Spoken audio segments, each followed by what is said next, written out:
What's up, guys? Guess who I've got here today? My housemate Berfi.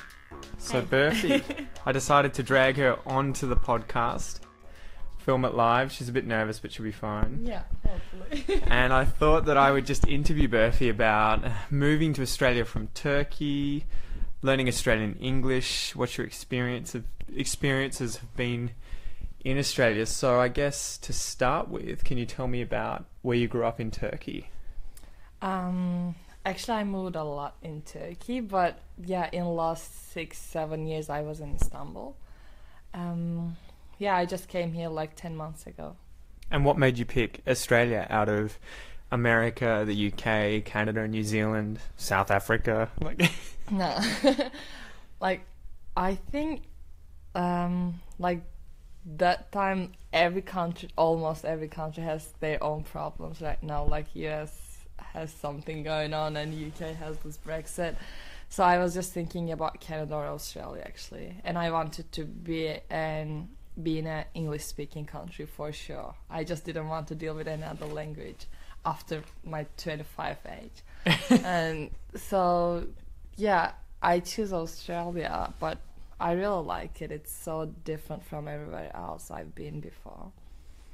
So was it a shock when you got here? Were you expecting to come here and find kangaroos and wombats in the streets and like Crocodile Dundee wrestling crocodiles and all of that sort of stuff? Or yeah, like I knew that Victoria is not that crazy at least, but yeah, I was really scared about spiders because like if you don't go to a sea, you don't need to deal with sharks, but spiders can be everywhere.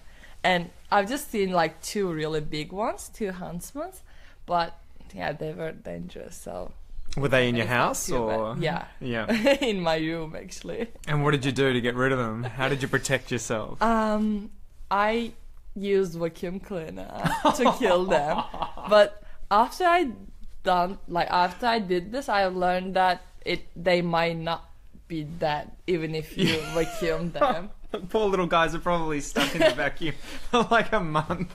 But it worked for me. Well, that's a good solution, I guess, if you don't like spiders. And have you seen any snakes or any other dangerous animals? No. So it's not as bad as it appears online. I still think it might be bad in countryside. In the outback and everything. Yeah, or in up north, but not here. Yeah. And where else have you been since getting to Australia? I've just been in Sydney and... Sorry. Yeah, I prefer Melbourne.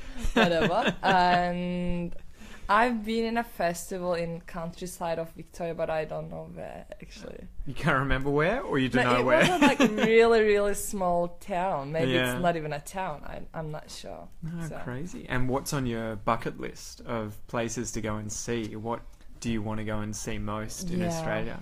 I really want to go to Tasmania. Mm-hmm. And I really want to go to Perth.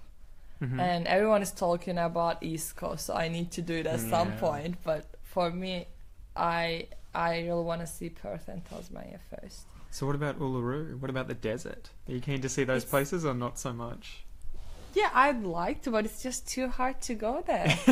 It's too expensive. And if you want to drive, it's like 5 days, I think. It takes quite a while. Yeah, because my friend did that.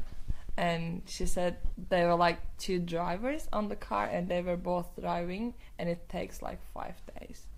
So I wouldn't do it. That's a bit of a big commitment. But it looks amazing. Yeah. And I need to see that at some point, but not now. How has learning English been in Australia? Did you find the accent incredibly difficult? Or was it not as bad as you thought? Or is it still bad? I think Australian is the hardest accent.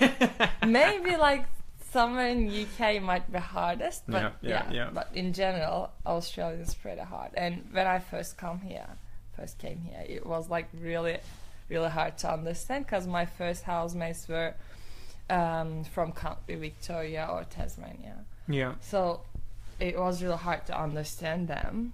But now I'm feeling better about my English. Like, I don't know, I can understand people at least.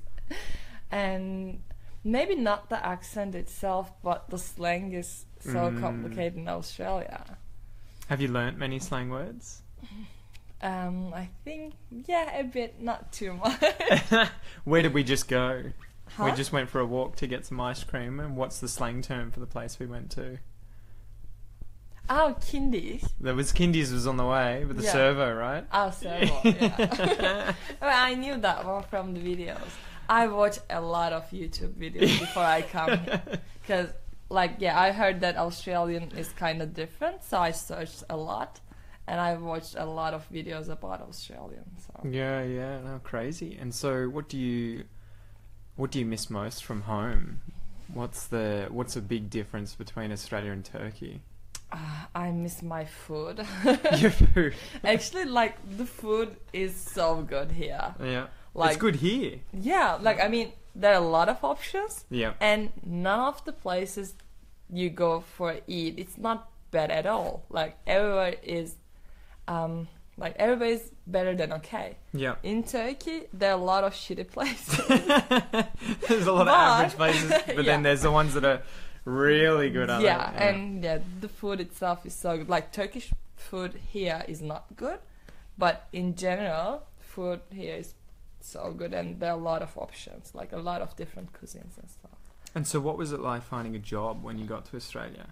Was that easy? Was it difficult? And how did At first place, it was hard for me because I think you need some network and you need to know where to apply or how you're gonna do it. Do you need a certificate or something for the job you want to work? Mm-hmm. And now it looks really easy because I'll learn what can I do and which places I would prefer to work.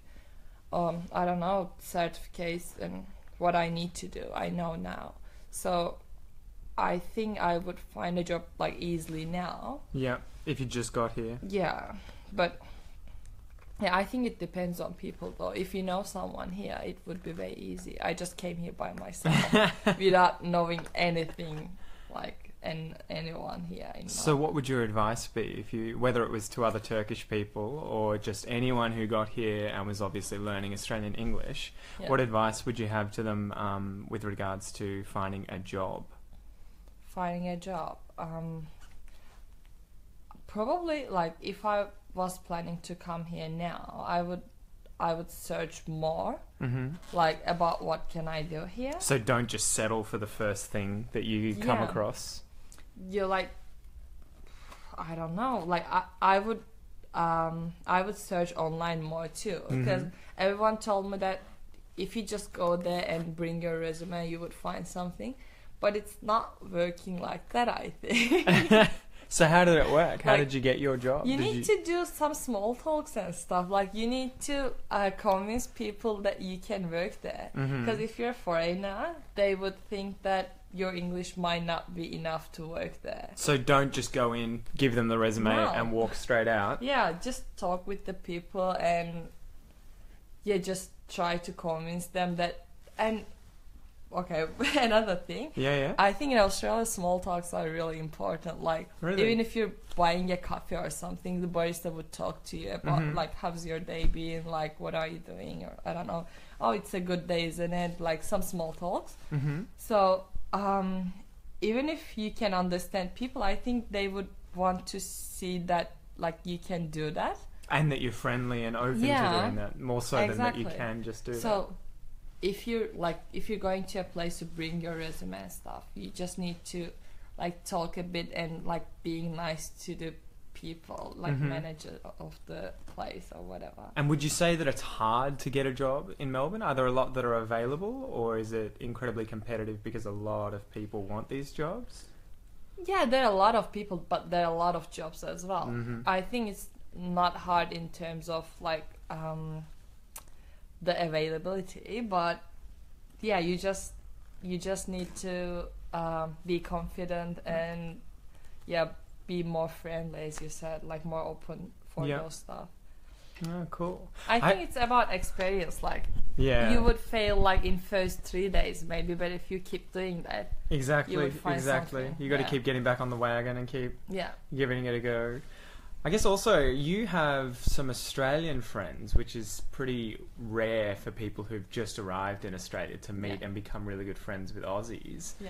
What would you suggest to people who get to Australia and don't want to just mingle, don't want to just mix with their own country or people who speak with their own language? How would you suggest going and meeting fellow or other Australians? Yeah. Apart from using Tinder. Tinder is a good point, actually, but whatever. So the thing, actually, I was trying to not hang out with Turkish people all the time. So you made a specific effort to try and avoid Turkish people. I don't want to say avoid. Well, not in a negative way, but for your own sake. Even if I like the people, then I would just mix the Australian ones and the Turkish ones. I wouldn't hang out with Turkish people all the time.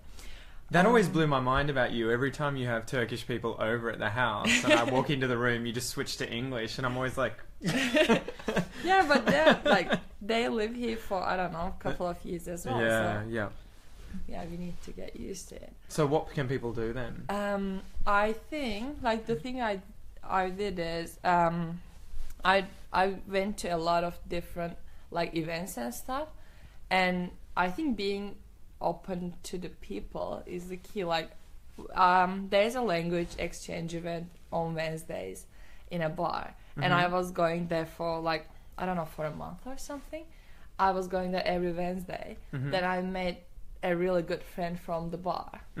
Who was Australian? Or No, she was German. But then I met a lot of friends through her. And it goes like that. When I met with her friend, I was real nice to them, and I was trying to talk to them and being close to them. So you do just have to actively be open to meeting new people, whether or not they're even Australian, and then just eventually your friendship circle will grow, as opposed to just be like, where's the Spanish speakers? I'm going to stick with them, you know? Did it shock you how many Turkish people were here? Yeah. Because really. prior to meeting you, I don't think I really knew any, and then all of a sudden meeting you, and I've met probably, 5 or 6. So I'm like, wow, you guys are all over the place. Yeah, in my first 2 months, I think, I haven't met any Turkish people, and I was like, oh, where are they? And then, I met with one of them, and then I met the whole rest of them. The floodgates were opened. Yeah, because, the thing is, every Turkish people knows the others. Everyone knows each other. And I think it must be same for other foreigners as well. So what was it like, too, when you first got here? What was your level of English, and what did you do to improve it, to not just learn Australian English, but to actively improve your English in an immersion environment? I remember that. So for getting this master's, I got an IELTS, and my IELTS score was 6.5. So it wasn't too bad. This is prior to coming. This is before, was it? Yep. And it wasn't too bad, but I was really struggling about talking with Australian people. They're speaking, well, that's what everyone always suffers from. And also listening as well, because of the accent. We were learning American, I think, in Turkey. Yeah. And I always watch American shows, so I was expecting something like that, but it was different. Whatever. Just keep doing that. You shouldn't give up, first thing, because some of my friends, they were and some, my best friend, her English is better than mine, and she was like, today, when I was talking, I just stuck at some point. I'm so bad. It's been ages. Why I'm not that good enough? I'm not good enough yet. Yeah. And I was just saying, it's just too normal. You're trying to learn something else, and it's gonna happen. You're gonna stuck sometimes, but you shouldn't give up and keep working on it.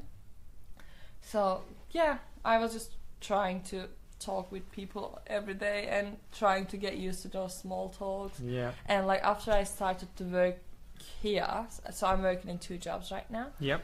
After I started to talk with the customer, then I started to get used to basic things. Yeah. Because every day you're talking about the same thing. I think that's one of the best things too about getting a job where you're working in hospitality is that conversations can't get deep. You don't have time to start talking about philosophy, and it's literally just the same shit every day of just, how's it going? What can I get you? Would you like this? That's it. See you guys. Did you want to pay with card? You know, and after a point, your accent is getting more Australian because you're hearing the same stuff every day from native speakers. And you're getting paid for it. That's so good. Yeah. Oh, awesome. And, I mean, tell me too about the difference between the Turkish city, Istanbul. I think you were telling me a bit about the cats, right? Cats. And that you really miss the cats in Turkey. Yeah, because we have a lot of animals, like mostly cats, on the streets. On the streets, yeah. So tell me about it and how it compares to Melbourne, because it just seems so awesome. You don't have at all in Melbourne. I hate it. Like, I love Melbourne, but in terms of we just don't have animals running around. I miss Istanbul a lot. Like, even on my street in Istanbul, I had like 5 cats on the street, just like feeding them all the time. Are there any native birds, or are they just all? and people love cats in Turkey. People love cats in Turkey. So I wasn't the only one who feeds them. But that would be quite a bit of work. But other differences, like Istanbul is way bigger than Melbourne. Istanbul is like almost 20 million. So wow, that's like 5 times bigger. Yeah. So is it just really expansive? Like it goes over a very, very large area, does it? Whereas Melbourne's kind of the cities on a few blocks, and the moment you go outside, it's kind of suburbs. Yeah, in Melbourne, only the city is kind of busy. It's not even that bad. Yeah. And in Istanbul, everywhere is so busy. So what are the worst parts about Melbourne or about Australia? This is where you get to, push the knife in and twist it. If you would change anything about Australia and about Melbourne, what would it be? And why? Might be weather. The weather? Yeah. So you'd make it colder? No. I would just make it more predictable. Yeah. Because it's crazy here. Yeah. Other than that, it's just too far from everywhere. But it's the bad thing about Melbourne and the good thing about Melbourne as well. Because everything about Australia is so related to that, I think. Mm-hmm. Like, it's just so isolated from everywhere else. Mm-hmm. And that's why it's that good, maybe. I don't know. Oh, crazy. Yeah. Man, maybe we should end up there, guys. Do you guys have any questions for Berfi? If you have any questions, put them in the comments below and I'll read them out for Berfi, and you guys can ask her whatever you want. Ask her whatever you want. Questions. Well, yeah, within reason. So what have you got planned for the rest of the day, Berfi? Just hanging out? Just going out, doing things? Yeah. I think so. Going out and have a beer, maybe. Yeah. And what do you think of the nightlife here in Australia? Is it similar to Turkey? Much the same? No, I don't know, it's kind of different, but there are a lot of good pubs around here in Melbourne, and this is what I like. But I think in terms of like nightclubs and stuff, it's not that much. I think it's better in Sydney about nightclubs. Not, Jesus. But live music and pubs and bars are better here. Yeah. But I heard in Sydney people would go out for nightclubs, and I don't like it. I'm just saying. It's all good. You're allowed to hate us. So what is it like in Istanbul in comparison? Do they have the same kind of drinking culture as Australians do, or is it a bit different? It depends on people. It depends on people. Like, for us, like, there are a lot of like similar places as well, like pubs and bars, and I would drink probably same as here. But yeah, some people don't drink much in Turkey. So. Yeah. There's some of us in Australia who don't either. Jesus, we're not all alcoholics. Just most of us.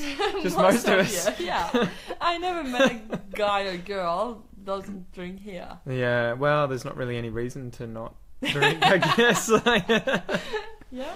Oh, crazy. I agree. All right, guys. Well, if you don't have any questions, feel free to put them down here if you have any. But if not, I might let Berfi go because I think I've held it for too long. But I'll give you 1 minute. We'll count it down. If you've got any questions, feel free to ask. But thanks for joining us, guys. I hope you like these sorts of live interviews. Berfi certainly doesn't like having them sprung upon her randomly.